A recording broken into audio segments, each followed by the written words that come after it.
Alma Mater Museum acoge la primera de las exposiciones con la que la Hermandad de la Sangre de Cristo va a conmemorar su 400 aniversario. La componen 24 piezas devocionales, la mayoría del siglo XVIII, aunque algunas de ellas datan incluso del siglo XVI. La primera de las dos salas habilitadas está presidida por la Muerte, una figura en madera policromada que supera el metro de altura. Pero también hay dos preciosos bustos de el Ecce-Homo y la Virgen Dolorosa. Hay 4 Cristos en la cruz vinculados a los cargos de la hermandad, el Cristo del mayordomo, el Cristo del presidente, el Cristo de los milagros y el Cristo del Via Crucis. Y luego también está una imagen de Jesús descendido, el paso del descendimiento. En la segunda sala, la protagonista es la cama con la imagen del Santo Cristo yacente, una imagen que muestra la singularidad zaragozana, ya que en la mayoría de ciudades se traslada al Cristo en una urna.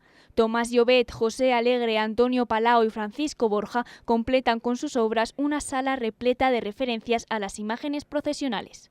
Muchas de estas imágenes procesionan, están en los pasos, no se pueden ver con detalle y realmente son de maestros maravillosos, y verlas a pie se ven un montón de detalles.